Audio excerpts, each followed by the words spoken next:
सबसे पहला मेरा क्वेश्चन लगता है कि संजू सैमसन का ले लेते हैं कि संजू सैमसन का आना क्या सही था और क्या उनको अगले मैच में भी रखेंगे। I think I tell you something, अब हम ना नॉकआउट स्टेज पे हैं। जो भी मैच हम खेल रहे हैं वो नॉकआउट है, डू और डाई है। जब डू और डाई के स्थान पे पहुंच जाते हैं ना तो उसके बाद बदलाव नहीं करते यार। आप मैच जीतते हैं, आप बड़े मार्जिन से मैच जीतते हैं, आप अगले मैच वही टीम खिलाते हैं और ये उम्मीद करते हैं जो भी हमने किया है अब now we are going to stick with it, we are not going to change at all. तो ये उस दृष्टिकोण से अब आपको चलना पड़ेगा। तो संजू इज डेफिनेटली प्लेइंग।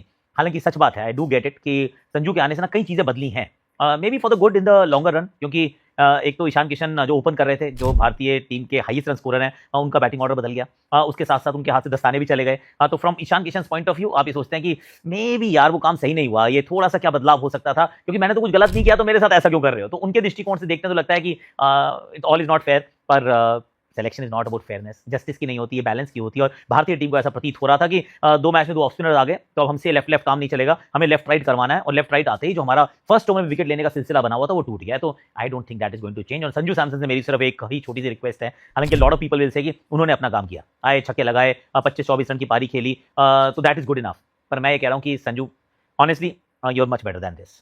अगर आप इतना अच्छा खेल ही रहे हैं तो फिर maybe just pick your shots, pick your gaps. वो आप सोच सकते हो कि नामीबिया के सामने भी वही एक फील्डर डीप मिड विकेट पे था यार, यहाँ पर भी वही डीप मिड विकेट पे फील्डर था।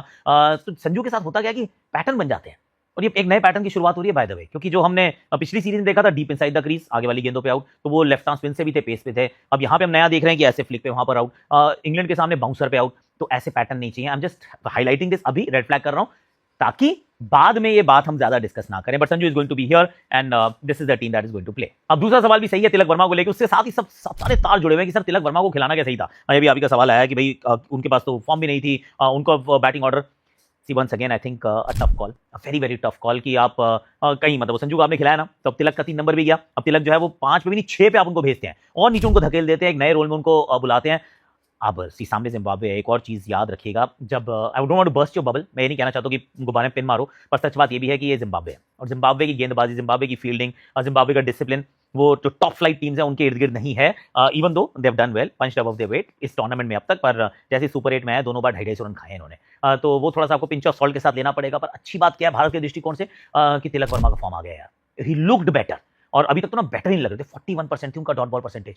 अब लेकिन जिस नंबर पे आए हैं, अब इस नंबर पे आने का सिर्फ एक लाभ होता है, वो ये कि अब सिचुएशन ऑलरेडी डिसाइड करती है, डिक्टेट करती है कि आप कैसे खेलोगे। अब आप नहीं चला सकते हो गेम को क्योंकि आपके पास ओवर्स ही नहीं बचे। जब ओवर्स ही बचे हो 3-4 तो फिर तो आपको आके लप्पे ही मारने हैं। तो yes, this is what Tilak Varma is going to do. And in hindsight भैया काम जब तक चल रहा है चलने दो, उसमें कुछ बदलाव की गुंजाइश नहीं है। आप 250 रन बनाने के बाद थोड़ी ना बदलाव करते। तो ब्लेसिंग इन डिस्गाइज हो गया उनके लिए भी कि उनका बैटिंग ऑर्डर बदलाव हुआ और थोड़ा सा फॉर्म की अच्छी फ्लुएंसी की वापसी, फॉर्म नहीं फ्लुएंसी कहूंगा इनके बारे में। जीत का जैसे मंत्र होता था सेलिब्रेशन का मूड बन जाता और वैसा ही मूड बनाया अभिषेक शर्मा के साथ। और कहते हैं फॉर्म टेम्परेरी क्लास परमानेंट, और अभिषेक शर्मा के साथ ये था कि 3-0 हो गया और एक 15 रन की पारी आई है। पर ये बात हम शायद भूल गए थे हमारे क्रिकेट फैंस की यार, अभी भी even after not doing anything at all, वो फर्स्ट और सेकंड जो आईसीसी T20 रैंकिंग है उसमें भी इतना बड़ा गैप था। यानी कि पिछले 1.5 साल में कितना अच्छा किया होगा अभिषेक ने यहाँ तक पहुंचने के लिए। तो उनको बैक करना जरूरी था। कुछ ओपिनियन थी कि उनको नहीं खिलाना चाहिए, ड्रॉप कर देना चाहिए, पर you had to back him. यहाँ तक लाया तो साथ इनको साथ लेकर जाना था। और एक चीज मुझे अच्छी लगी, अच्छी शुरुआत बड़े संभल के की, शॉर्ट बॉल थी ऐसे करके खेला सिंगल के लिए, फिर आराम से खेल रहे थे, फिर आराम से खेल रहे थे, फिर मौका मिला तुम्हारा तो फिर बड़ा स्माइल ऑन माय फेस। जो चेपॉक में जो स्टेडियम में जो लोग आए थे सब they were just smiling and laughing and suddenly वो सेलिब्रेशन का माहौल बन गया था। That is what you want, you wanted Abhishek Sharma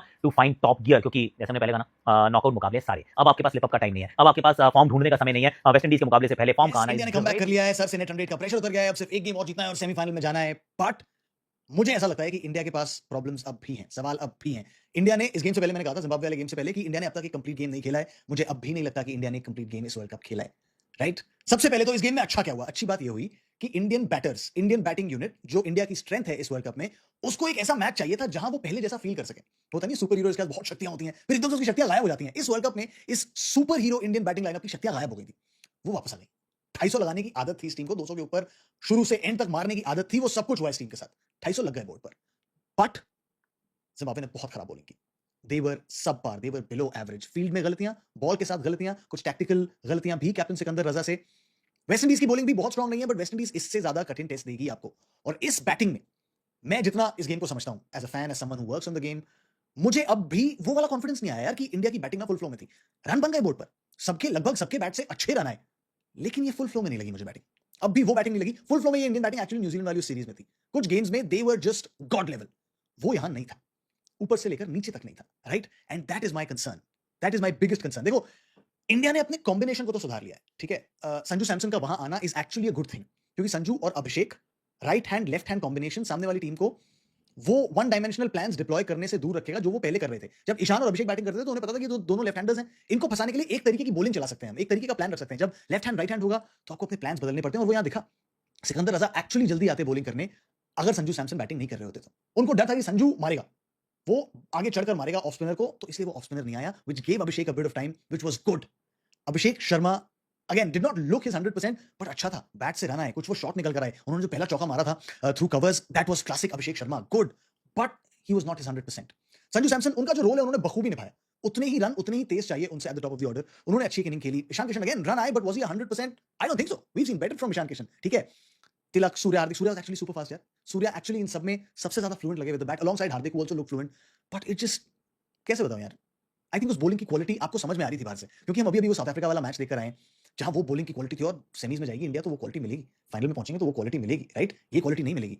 इस क्वालिटी के अगेंस्ट तो आपको एकदम परफेक्टली। एक बात बताना, पिछले कुछ दिनों में ज्यादा ओवर रिएक्ट नहीं कर दिया कई फैंस ने? मतलब इतने कमेंट्स आए थे पिछले वीडियो में कि आप कैसे मान के चल रहे हो कि जिम्बाब्वे को हरा देंगे, क्या पता इनसे भी हम हार जाए। एक मैच हारे थे हम साउथ अफ्रीका से। आई एग्री कि लीग स्टेजेस में हमने वैसे डोमिनेट नहीं किया था जिसकी हम उम्मीद लगाए आ रहे थे, लेकिन इतना डाउट करने लगे थे टीम को कि यार हम जिम्बाब्वे के सामने भी हार सकते हैं। आई थिंक ये इंडियन फैंस का ना एक कोपिंग मैकेनिज्म बन गया, क्योंकि हमारी टीम बेयरली हारती है, तो हमें लगता है कि यार ऐसे रखते हैं अपने दिमाग को तैयार कि खुदा ना खास्ता अगर नतीजा सही नहीं आया ना तो आसपास वालों को बोलेंगे देखो भाई मैंने तो पहले ही कहा था हम तो इनसे भी हार सकते हैं। I thought it was an exaggeration beyond understanding. ये टीम बहुत तगड़ी है। जिम्बाब्वे ऑब्वियसली श्रीलंका की कंडीशंस और इंडिया की कंडीशन में जमीन आसमान का फर्क है, और भारत ने वो फर्क इन दो टीम्स के बीच में यहां भी दिखा दिया, तो वो ओवर रिएक्शन था। और इस जीत के बाद ओवर सेलिब्रेशन भी नहीं बनता कि अब तो वेस्ट इंडीज को हरा देंगे, क्योंकि ये भारत की परफेक्ट जीत नहीं थी, लेकिन एक अच्छी टीम फ्लेक्सिबिलिटी दिखाती है, और इसीलिए आप वर्ल्ड कप की 11 नहीं पिक करते, 12 नहीं पिक करते, आप 15 पिक करते हो, बिकॉज वर्ल्ड कप में उतार चढ़ाव आएंगे, ये हमेशा से हुआ है, कुछ नया नहीं हो रहा। लेकिन बिगेस्ट पॉजिटिव्स और कहां पे टीम की थोड़ी चिंता होगी उसकी बात करते हैं। वन टिप वन, मुझे लगा जिम्बाब्वे ने एक बार फिर से